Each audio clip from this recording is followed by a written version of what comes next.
Woohoo! It's Girlie and the Cowboy, episode 10. Are you there, Cowboy? I'm here, Girlie. 10 There you episodes. are. Did, Go did team. did you put down your coil of rope that was on your shoulder early? I did. I had to set the lasso aside to focus on the interview.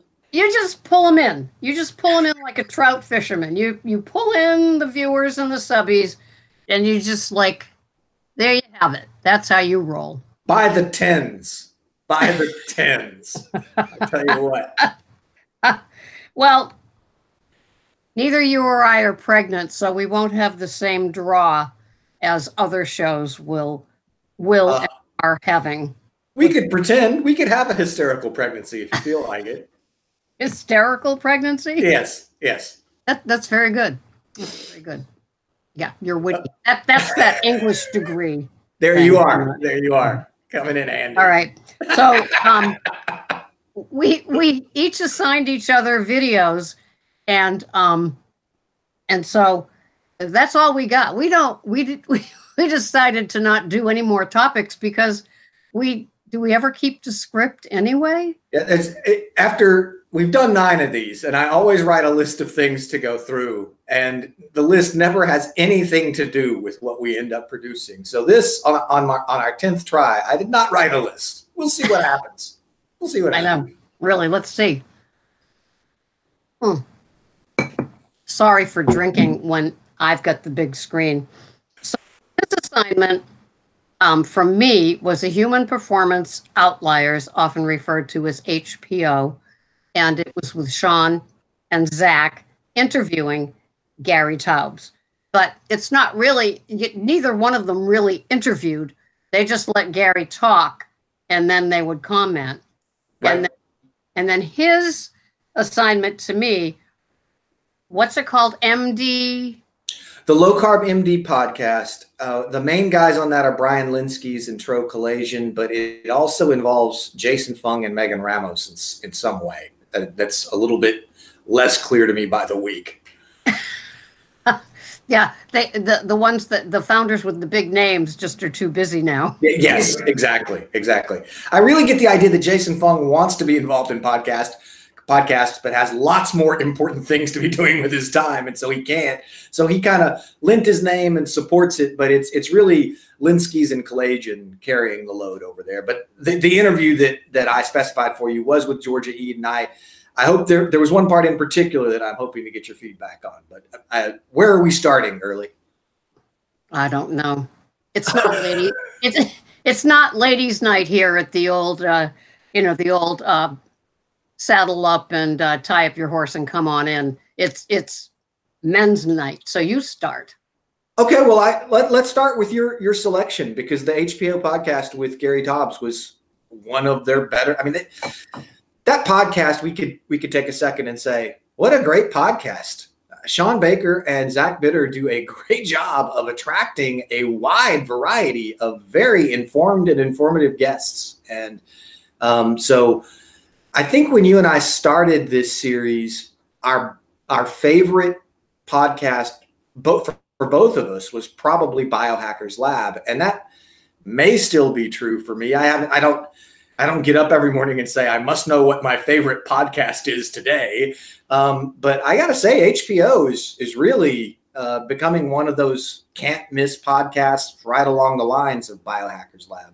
And I feel that Zach has grown into, forget the content of the interview, right? I feel right into other things. Zach really has grown into his pause and really has good input and content when the two of them are doing an interview. And I really appreciate that, because sometimes out of his, say he says 2,000 words over Sean's 45,000 words, he nails certain subjects with such a way. And one of the things that he said, which has nothing to do with Gary, but he said that he's known more, he thinks, for what he eats than the world record of his running. I thought that was pretty surprising. Yeah, that was a surprising little insight into, I guess, the running community. I assumed they would be more interested in him because of his endurance capabilities than his diet. But yeah, that was one of those interesting remarks that we get insights into Zach. And also Zach gets Sean Baker to talk more about his athletic exploits than he customarily does. When you see Sean Baker, I also subscribe to Sean Baker's channel, and he does occasionally mention the Concept 2 rowing stuff that he does. But that really comes out in the context of their conversations with each other. And they really are outliers on the performance spectrum. And they really are. And I had no idea that Sean Baker was a rower. I just assumed he was just a heavy, you know, as Scott the truck driver would say, if he lifts shit up and he puts shit down. Right. But it's more interesting than that, right? He does this rowing thing that I recently heard. Scott Mislinski, the guy who does the Carnivore cast, is into rowing. And so there was a connection there. And then this is relevant to the Gary Tobbs interview that we might actually discuss. Gary Tobbs, also a rower. I mean, there's the rowing community is quite big. And I'll go on a tangent here. Brianna Stubbs, who is, I guess, the director of science at HVMN.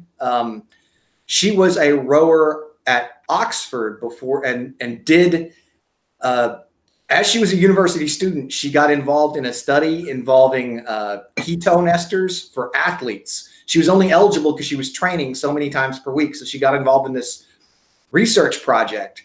And through the research project, she became interested in ketone research and decided, I'll just go ahead and do my degree in this sort of thing. And so that shaped her thesis and her research path. And then she became a PhD, and now she works in ketones.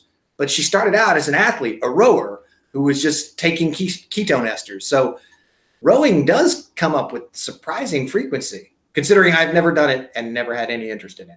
I know. Well, I've written a check to USC for $500,000, or should I say Mr. Singer, so I can get in there. And he fixed my face to one of the female rowers that weighs, 105 pounds and is all sinewy and muscles. So well, money well spent, Girlie. Money well spent. Yeah, it's just a tip of my iceberg. So, so back onto Gary, and what do they call it? Ticking? Was that the term they used when you get better, or how they? I don't know. I don't recall. I don't recall. It was an odd term, and I wasn't expecting to hear that. All right, so give a few of the bullets of what you got out of the interview, and I'll do the same, and then we can get out our scalp. What do we call that? The scalpels? Yeah, and dissect. We're gonna do surgery. We're gonna do surgery on the interview. Okay. Well, I guess the thing that was most interesting to me was Gary's real take on the lack of curiosity of science. The thing he kept coming back to was, he's up against this mountain of resistance. There's this approach that he has to nutrition that contradicts the overwhelming approach.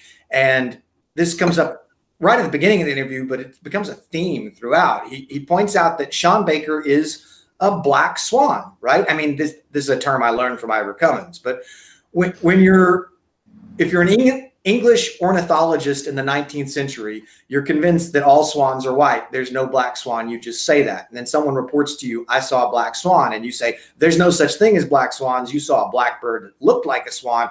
But since there's no such thing as a black swan, you didn't actually see that. You're deluded. And then the people keep going back, no, we definitely have a black swan over here. And the ornithologist should be curious. Like, you're the one saying there's no such thing as a black swan. If these people are saying they've got one, you should look at it. You should be curious. And so Gary Tobbs is the guy is saying, look at Sean Baker. He's your black swan. He doesn't have scurvy. He's not experiencing the things all your predictions say he will experience. He's your black swan. And they're not curious about him. They're not eager to study. All they're eager to do is dismiss him and sort of reconcile him through whatever assumptions with whatever paradigm they have. And his frustration with that, it kind of seemed like he wanted Sean Baker to share in that frustration. And Sean was more like, well, that's how it goes. But but Taubes kept coming back to this idea that the scientists who are committed to the current prevailing and failing paradigm, the problem with the paradigm isn't that it's prevailing. A prevailing paradigm can be correct. The prevailing paradigm is that the world is round. It's also correct. So the prevailing paradigm is that it's about calories in, calories out, not about hormones. Well, that's incorrect. That's a failing paradigm. And you need to be curious about why your paradigm isn't working. And what really came through in that interview to me about Taubes is that every day he just has to deal with the profound lack of curiosity of real, gifted, bright, dedicated researchers who just don't care that what they're saying has nothing whatever to do with what billions of people are experiencing in their daily lives. And why aren't they more curious about that? They're just not. Okay, that was good. I like that. And yeah, there was one word that came up. Now, I listened to him probably 4 times. He's got so much content, and I'm not saying he's flip-flopping, but you follow his thread, and then he'll say something, and then it's like, well, are you keto? Are you for meat only? Are you? And then you can see that he still holds on to that scientific part where it's like, I would need to do more research on it. But the interesting thing that he talked about, and I bet there's some feedback on this or flack or something, was when he talked about scientists and researchers being second tier in that field. Because if you're gonna be the doctor, you're gonna be the head of, you're gonna be, the professor of, you're gonna excel in the field. You're not just gonna be a researcher, maybe writing a book and conducting experiments. And nobody wakes up and says, I want to be Gary Taubes, for example. And he's been relentless and tireless, but the one word that finally came to me today with the 4th view is he's beleaguered. He seems exhausted because it's like, and even his Nusi, his baby, he said he's not been there. He said he's the non-paid employee and he's been not involved with it. He's trying to get this book out. I understand. The book sounds fascinating, but he just seems so exhausted and trying to fight. It's like a round two. And he talks about, and I think Zach, this is where Zach chimed in, when he talked about doing the research and coming up with conclusions, scientists now seem to stop at one project. They don't go back and do it again to get more, you've got the big words for this, but the stuff that would go along with, the project number 1. Confirmation, verification, these kinds of so it's like, here's another project that supports, the results of this one. And he just seemed tired. And I thought it was interesting that, it seems like he believes in carnivore. He wishes his wife would go travel for a month and he'd do it. But he said that he didn't think it could happen if she was around. And then he was concerned that Sean wasn't feeding his kids veggies. Yeah, that point really struck me weird because it is exactly the line that Walter Willett himself used in a debate with Atkins. But, just talking about the child abuse, that it would be child abuse for a parent to feed a child an Atkins-style diet. That presumption, that goes back to Walter Willett making the wrong argument against Atkins, and now it's Taubes making that same. That was a real problematic moment for me, Girlie, because there's no way Taubes isn't aware of the resonance, the analogy of those moments. It was a strange one for sure. And he was paired up with Willett in some project. Yes, right? And they did a thing together boy, Kevin Hall, and Kevin Hall's got some trolls on Twitter who talk about this. You know, they're partners. They worked on this together. Yes, they worked on it together in terms of Walter Willett consistently coming up with, well, this says we should eat more seed oil. And Gary's like, that, yes, but that's crappy science. That doesn't prove we should eat more soy. Oh, yeah, but this one says we should eat more soy. We got a lot of crappy science studies that say we should eat more seed oil. Shouldn't we just refer to all of them? No, Walter, we shouldn't. And so that was weird. But, oh, yeah, go ahead. Oh, it's like they weren't fighting the fight of the scientific project. They were fighting each other. And Gary, at times he seemed very... At times he seemed arrogant. At times he seemed very, very tired. But he never left being the researcher that he is, always saying, but we need more information. Or if we're doing a project on something that's not right to begin with, why do we keep doing it? And I think it was that way with Walter Willett. Right. You know, just, I don't know, follow the money on that. Was Walter being, you know, provided funding for it? I don't even know what it was, but well, Walter's been conflicted. Willett's been conflicted his whole career, and he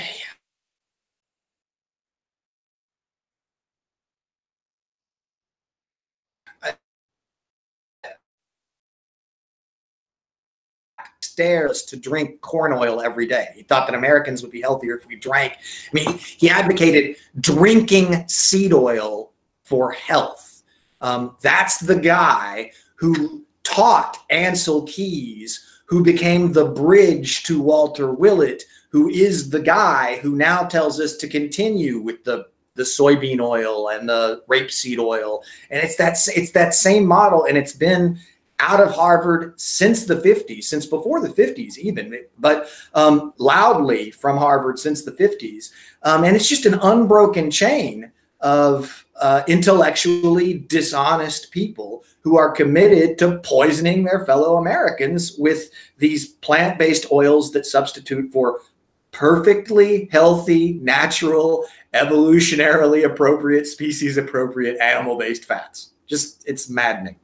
It's maddening. And Gary kept reflecting back to the study. I think it was the 50,000 nurses that they did or something. Right. They were drinking the seed oils, and they all did okay or better, but right. And worse.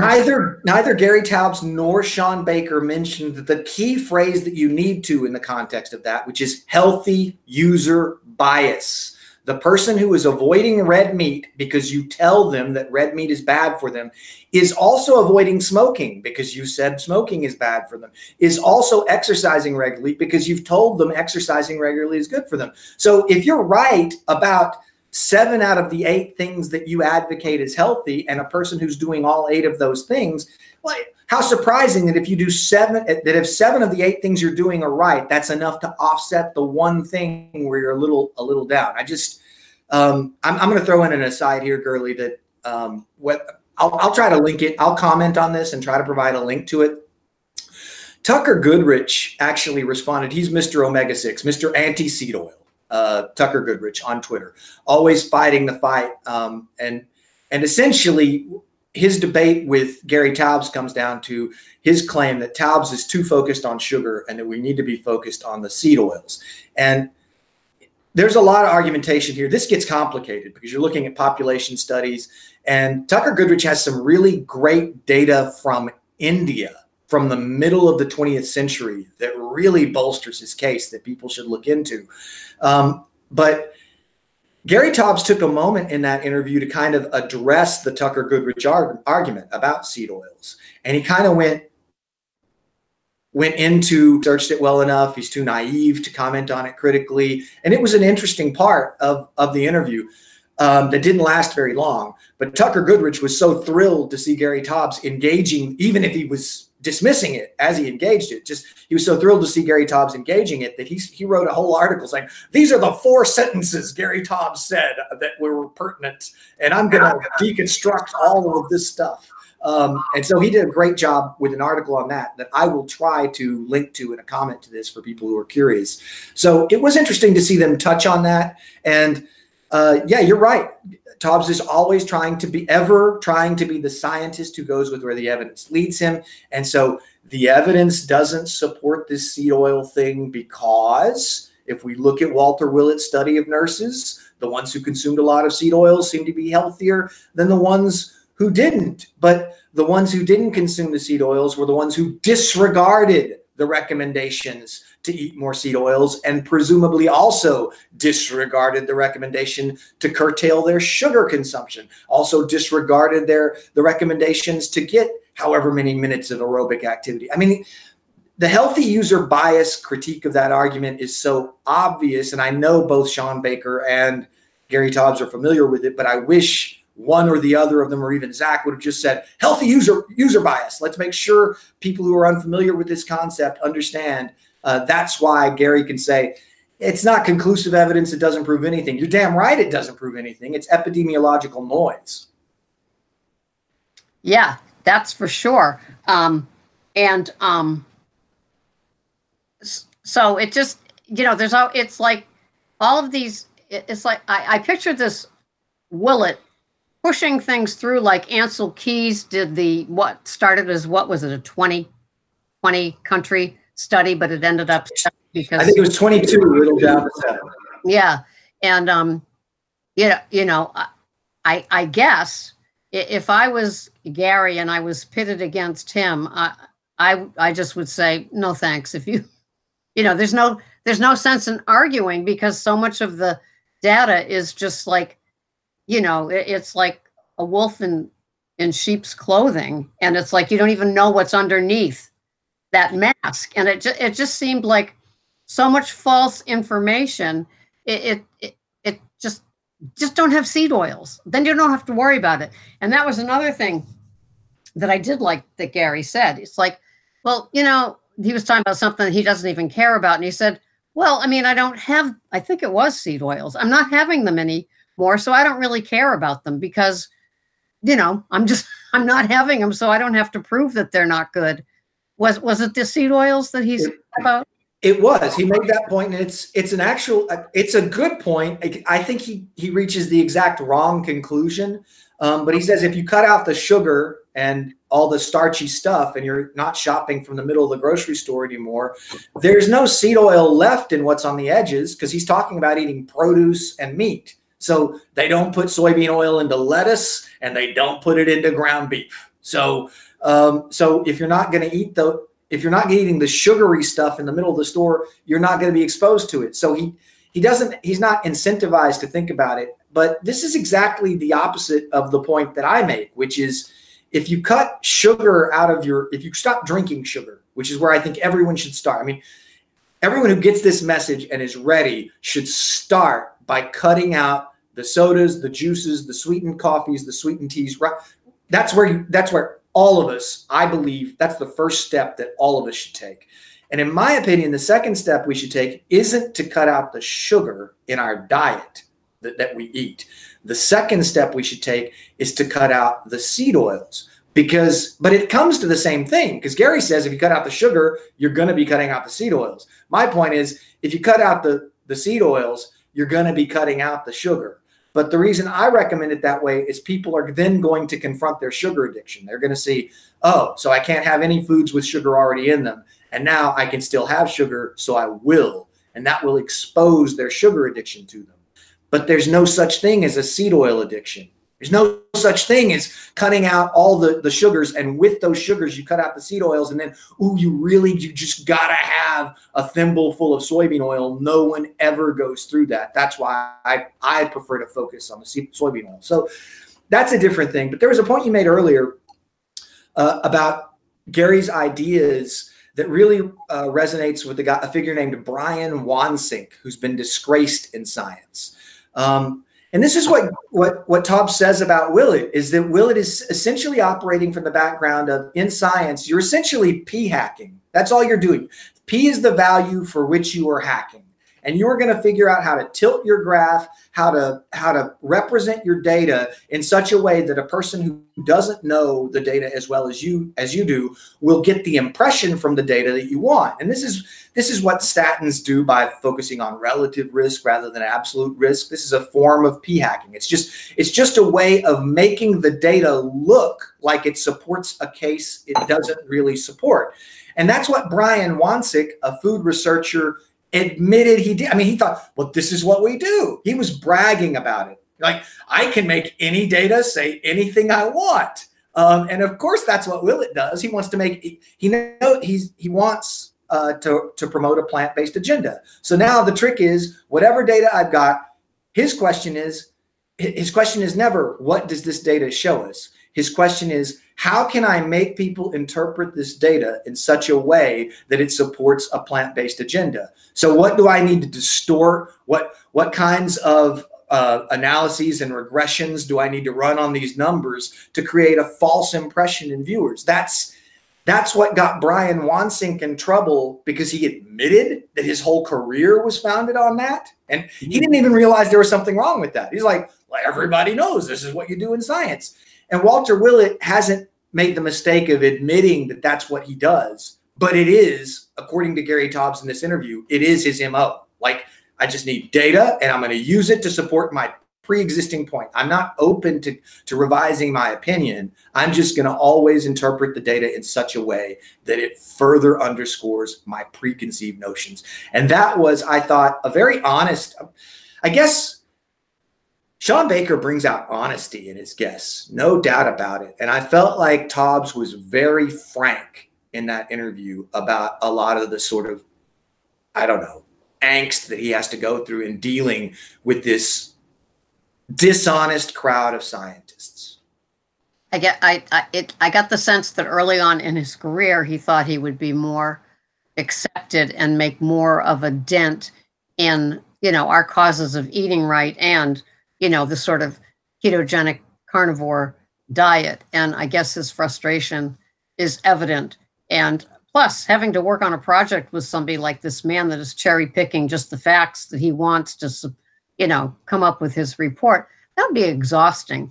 And you don't want to call him out on it. You just want it to end. See? Yes. I think you empathized very correctly with Taubes on that. Yeah.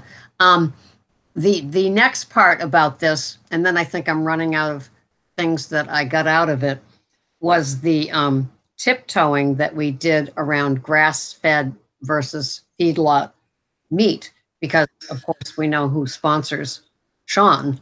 Right. So and so it was just kind of interesting. And so I thought he handled it well, but I still was kind of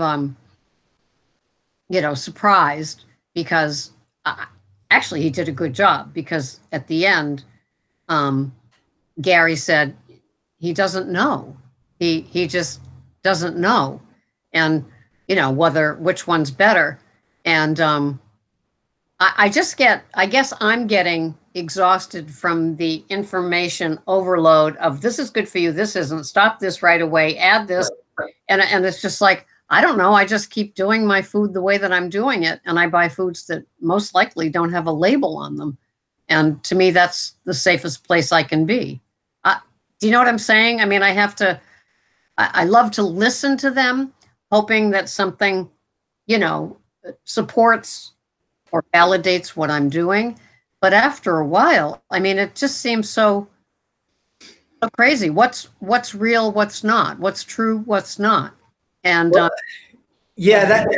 grass-fed point that you bring up actually plays beautifully into a point that I was making about a lot of these guys in some videos that I put out recently, which is, you hear someone like David Ludwig, who's got a really compelling model of obesity, who talks about obesity, he's very knowledgeable, and then he just suddenly says, we can't feed 9 billion people with animal products. We have to be plant-based.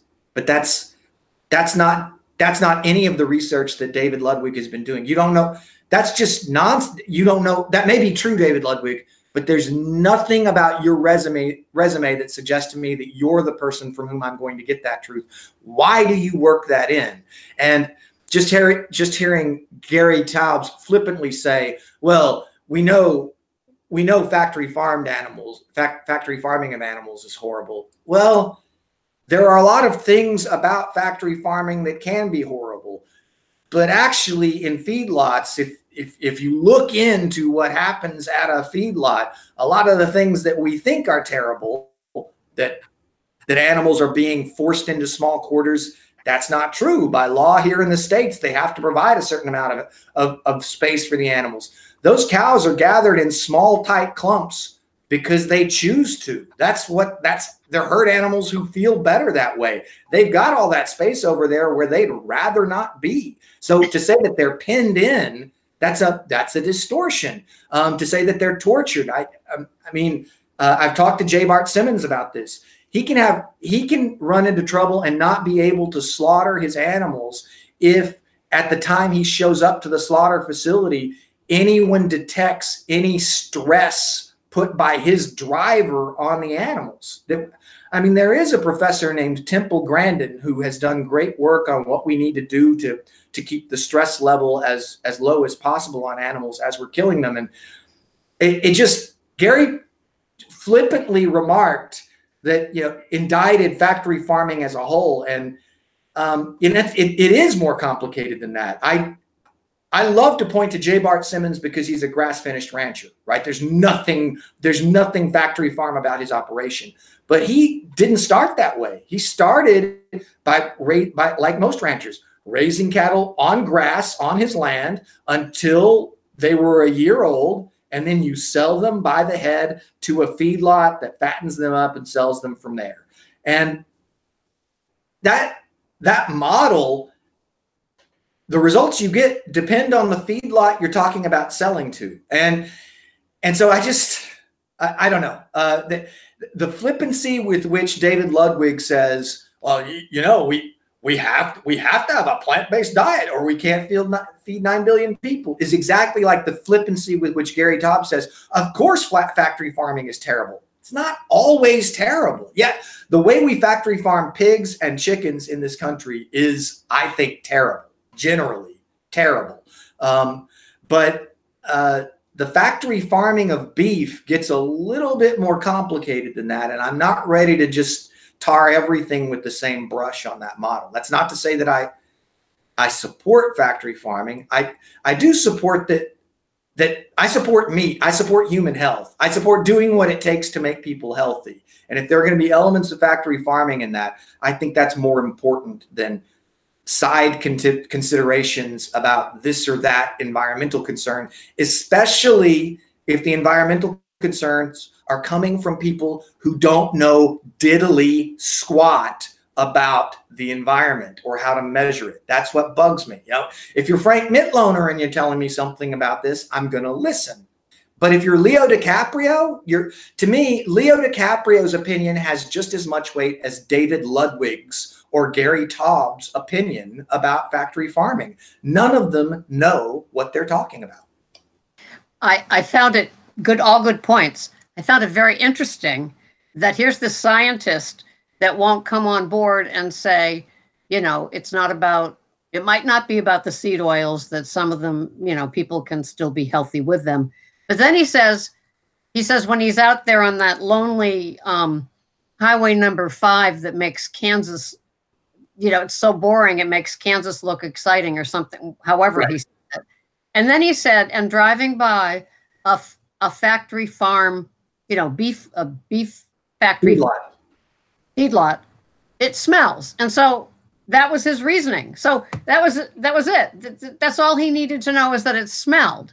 What right. If he drove by, the men that you interview, and what if there was a smell from that too? It could be 105 degrees and the refuse person hasn't come. Right. Right. It's like, how did he determine that they're mistreated animals because it smells? Well, in his defense, I believe he was being ironic there and saying that Okay. people leap to the conclusion that because feedlots smell, and they do. I was raised in the panhandle of Texas, and if you've never driven through Hereford, that is an experience. I mean, you smell Hereford coming, which is named for Hereford cattle. You smell Hereford coming for over 100 miles before you get there. And by the time you get there, you think, I'm not going to survive driving through downtown Hereford because the odor is so overwhelming. And that's nasty. It's unpleasant. But that doesn't really suggest anything about what the ethics of what's going on. What that suggests is you have a very bad odor associated with a lot of cow manure. But cow manure is really useful for the environment. I mean, so I'm not, I thought that was okay. I thought he was kind of pointing out that people, they smell the smells and they lead to the conclusion that must be like the Holocaust in there because it smells about like what I would expect the Holocaust to smell like. So that's where I thought that was an okay part of what he did, but he still started out and finished with an assumption that there's some basic things that we already know. And this is just what you get, what bleeds through the press, that you just, this media, this is like keto crotch. You just see it everywhere. Everybody from Leo DiCaprio to David Ludwig is telling me we got to go plant-based to feed 9 billion people. We gotta. No one's challenging it. I've heard it from a whole bunch of different sources. It must be true. And to an extent, Gary was participating in that same sort of reinforcement strategy with his talk about factory farming. Okay. That's thank you for translating it, because I just saw it as here's the scientist that thinks we need to do research 3 times to come up with anything that and he says he's driving by and getting a smell. I didn't realize that was his sense of humor at work. Okay, well, and that's just my interpretation. I may not have that right, but that's what I thought was going on there. But okay, so that's a wrap on Tobbs. I don't have anything further. But yeah. I mean, look, it's 30 minutes that we spent talking about an interview that only lasted, I think, 1 hour and 20. So that's fun, Sarah. I really enjoy talking with you about this stuff and just having someone. I don't know. I know we email about this back and forth, and I send you a sentence and you send me a sentence, but just relaxing and chatting with you about it is a huge thing. And I just want to pause here before we can get into the Eid stuff and say thank you for starting the Tuesdays with a Turtle series and for having the Fridays with a Friend series, because I think just interfacing with someone else in our community and shooting the breeze is invaluable. I have not, it's Tuesday morning as we're recording this. I have not had a chance to finish your interview with Lisa, I believe is the name of the woman from New York. And I'm already into that, and I'm enjoying hearing her perspective. I enjoyed your Tuesday with the Turtle last week. I enjoy your Friday with a Friend every week. I don't know why anyone would find it useful to sit through a discussion. People would be way better off spending their time watching the HBO interview with Tobbs than listening to you and me discuss it. But if they've already heard it, I suspect that hearing us discuss it kind of feels like they're getting to have that friendship with that community of people who are actually involved, interested in what they're interested in, even if what we're saying isn't especially insightful. Just knowing that there are other people out here who share our interests and want to talk about that stuff, I find that really important. And so I want to applaud you, Girlie, for really making the point of getting out 2 interviews a week in addition to this monthly thing you do with me. I really think your channel has become a real flagship for community building, and I want to thank you for that. Thank you. I love the people's comments, and I loved it last week with Joe. When Joe says, "Who is that goober wearing a hat? Didn't it better?" And all these women are jumping to the person that was interviewed, Joe, his defense, not realizing that that's Joe. Right. It was great. It is funny how irony misfires online. I saw that comment, and of course I knew instantly it was Joe, even though unfortunately his handle on YouTube doesn't say Joe. But I recognized his handle. I wrote a comment on one of Sean Baker's videos that is really completely misinterpreted by people. He points out early in one of his recent videos that people are better off if they're not taking medications than if they are taking medications. And I said, when he says that it's a disgrace to the medical profession, which I think is pretty obviously sarcasm, but the number of people who are coming back at me on that comment with, that's not a disgrace to the, it's weird. Irony, I guess it just doesn't play well in text. I guess not. But not. Hi, Jim. This is for Jim, beating obesity. Daryl Steiner? Yep, that's his favorite. So I thought I'd bring him to the party. Howdy, Jim. Okay, so we're done with that. Yes. And if you haven't watched A Human Performance Outliers, I think it's worthy of a watch, even if you're not carnivore, even if you're not running 100-mile runs. You just learn a lot. And I think that the whole Zach Sean thing reminds me of like you and me. You're going to get two different perspectives out of something. So we're dissecting an interview, but they're kind of dissecting the person that's being interviewed too. And you just kind of see that, we all have differences, not of opinion so much as like what we're hearing, what filters through. Fair enough. I think that's accurate. All right. So on to Georgia. Sure. What was your chief takeaway from that Georgia interview? And this is Georgia Eads' interview on the Low Carb MD podcast. I'll set the stage here. Usually it's Brian Linsky's and Tro Collation together interviewing their guests. On this one, Tro was away. I think he was, I don't know where he was. He was out of town. And so it was just Brian Linsky's. And I actually like that better because both Tro and Brian are as long-winded as Sarah and me, right? I mean, both of them can go a while when they talk. And if they have a guest on, sometimes it doesn't leave enough time for their, like imagine Zach being voluble in addition, being as voluble as Sean and trying to talk to the guest the way Sean does, how much time that would take. So actually the fact that it was just Linsky's interviewing Eid meant that it was an easier interview for me to enjoy than customarily, because I have a hard time keeping up. When one person asks a long question and before the guest can answer it, another person tacks on an extra qualifying long question, I get lost. And that can happen with their usual setup. So just as an aside here, even if you've listened to the Low Carb MD podcast and it hasn't been your cup of tea, this episode might be, because there's not so many things going on, which is not to say that it's a bad podcast in any way. I find it hard to keep up with all the stuff that goes on because both Brian and Tro are practicing physicians who face a lot of complexities and they're trying to talk about it. And really, I'm not their audience. Really, they're trying to educate other doctors. So a lot of the stuff that they talk about at length and in such detail is pitched at other medical professionals, and it doesn't engage my attention as intently as it might if I were in a different profession. So that's just me trying to set it up. Okay. Well, of course, I'm not going to talk about the content with this comment. I just would have asked Dr. Eid different questions. Yeah, Brian Linsky's is a very interesting dude. The way his brain works is surprising. I don't know if you remember this, Girlie. I already knew who he was because I paid attention to his first interview on Two Keto Dudes. He popped up on Two Keto Dudes pretty early, back when they still had Richard rather than the Carrie person that they have now. And he really got my attention with a lot of things he said in that interview. And I've been following him on Twitter for ages. I knew about Brian. Most people know about Tro Collation before they know about Brian Linsky's. I'm the other way around.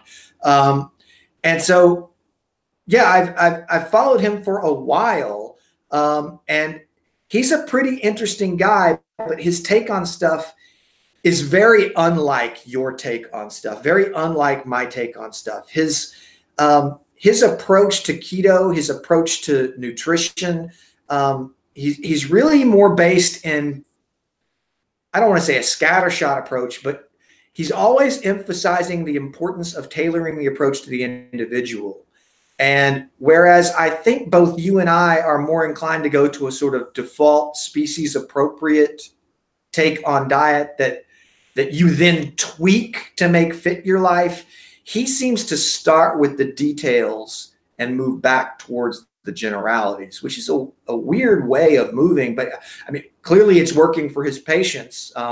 He's a successful physician with what he's doing. I'm not critiquing it, but it's a different mentality. It's a different way of looking at things. He's way more interested in the differences between patients than the similarities, it seems to me, which gives him a different mindset. Whereas I know you're aware of the differences in your clients. If you've got a client who absolutely hates tracking and another client who absolutely loves it, that difference is going to be important to you.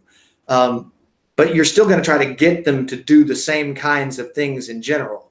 He seems to start with that difference and go in different directions. It's a weird, so yeah, I understand what you mean.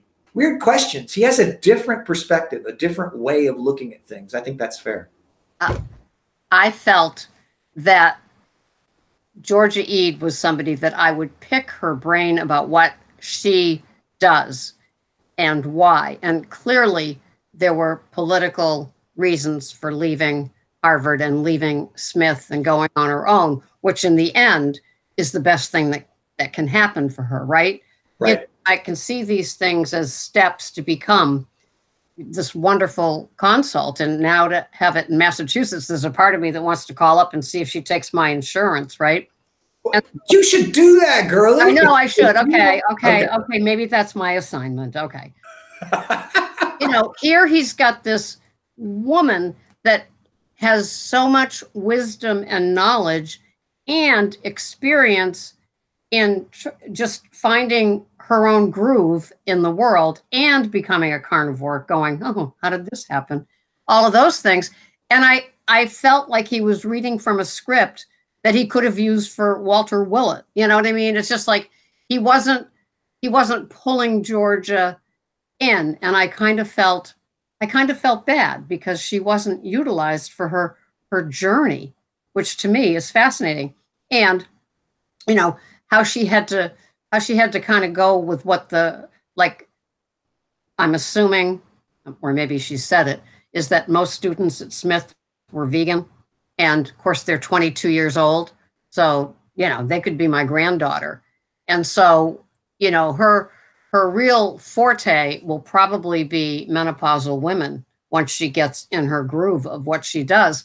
And I just felt that he wasn't capturing as much of her as I wished he had. Okay.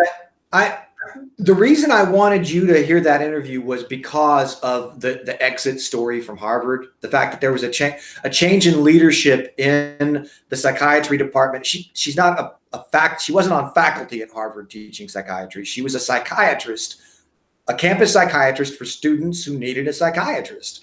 And in her department, there was a change of leadership, and it became clear to her and the new leadership made it clear. It didn't become clear, made it clear to her that she was going to stop talking to people about nutrition as a way of handling their health problems. And she was instead going to start focusing on medications.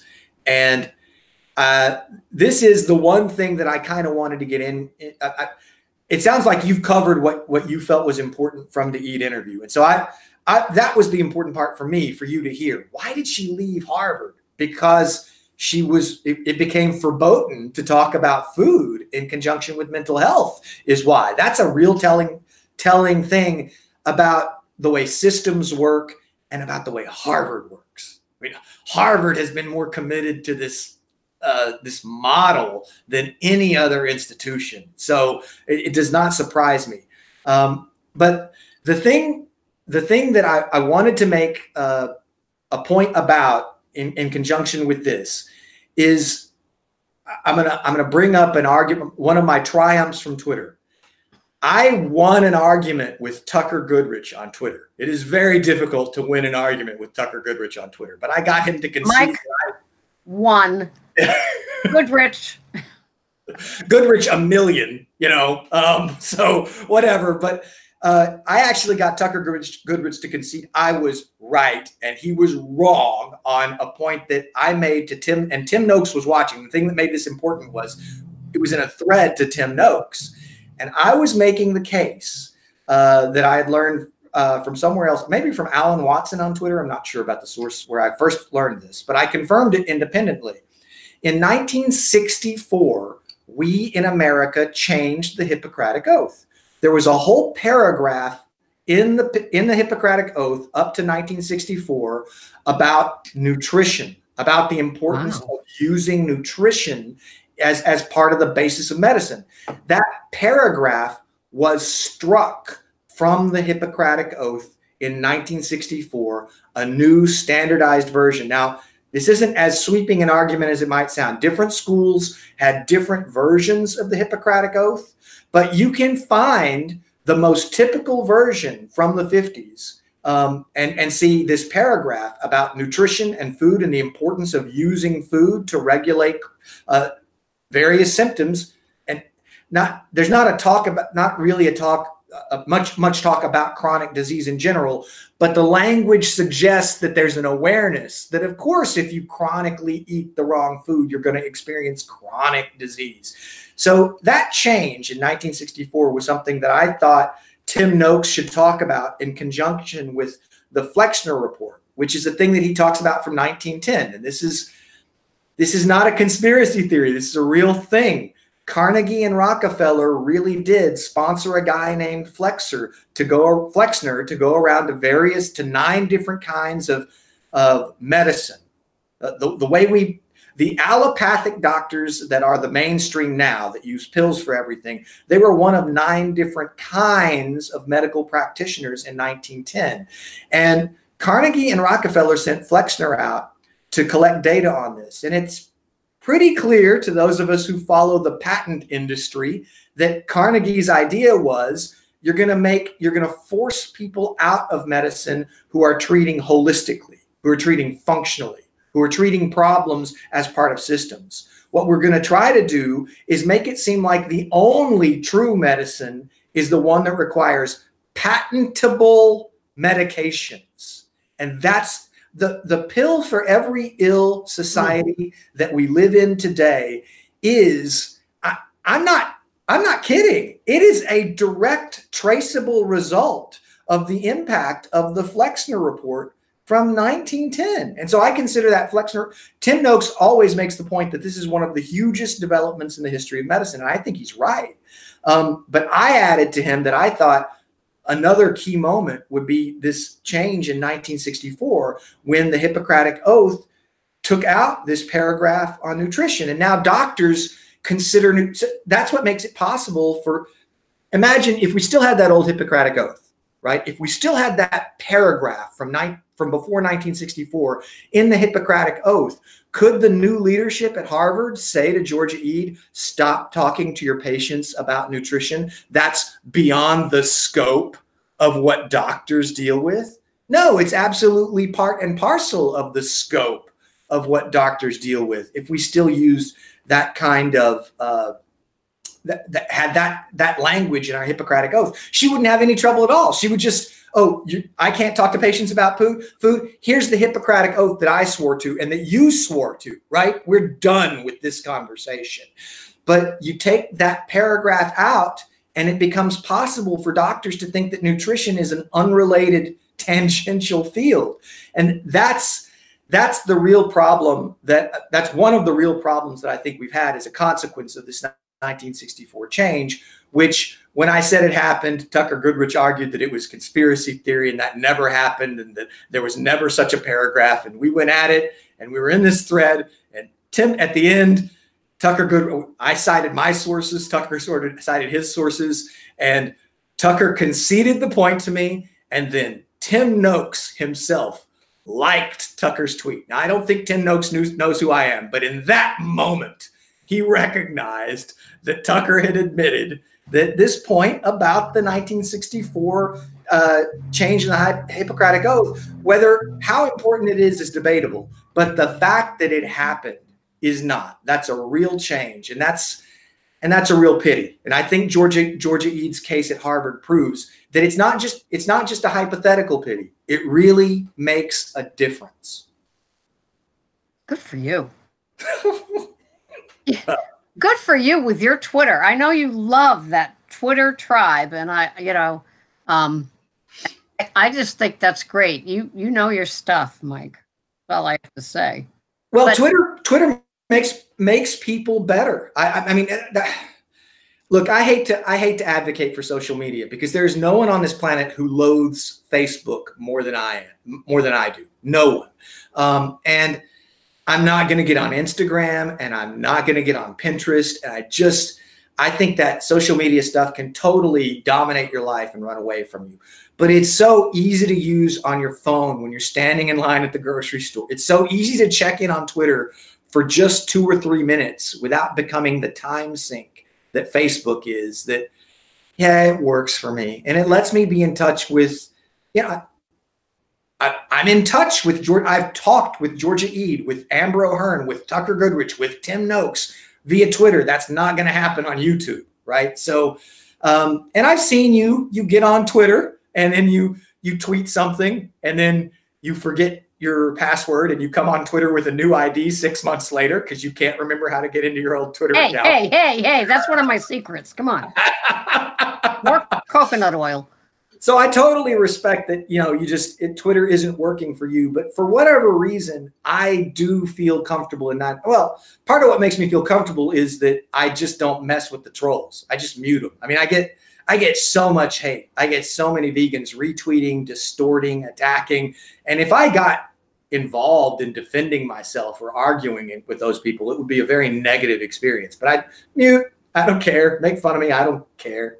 I'm not engaging you. So that's how it becomes manageable for me. But I certainly understand how it's just not your cup of tea.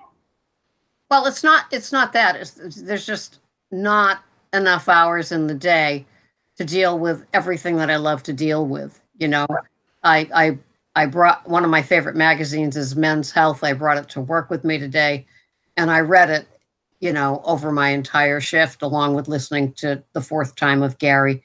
But, it's like the one more thing. I mean, I just have so much fun listening to what I've got. And it's just like to move over to another platform just seems kind of tiring. But, Yes. But I do feel what you were saying about Georgia. I think Georgia had the Tim Noakes effect in, the Ivy League schools and the Seven Sisters School going from Harvard across Massachusetts to Smith and then trying to do it there and then realizing that they just want her to prescribe there too, right. And not treat food as the best of the medicines because you can't write a script because if they probably could get money if she's writing scripts for antidepressants and stuff. I don't know what the whole thing is. It's too much political stuff for me, but so I'm glad that she ended up on her own. And sometimes that's what has to happen to salmons. She's a salmon, and she is willing to swim upstream, and God bless her for it. Yeah.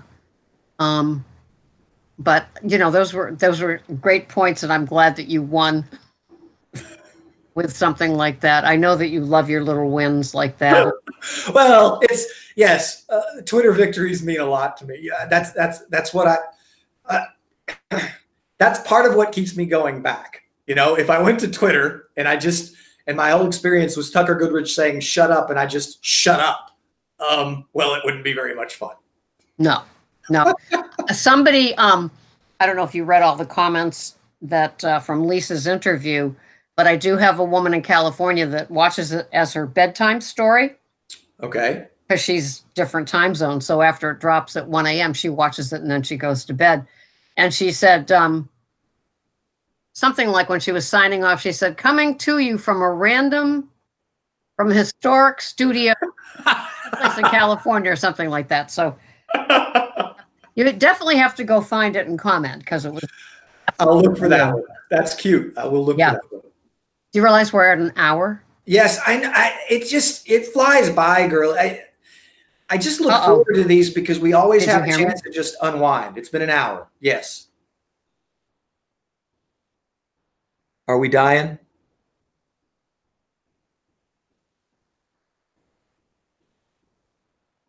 Huh.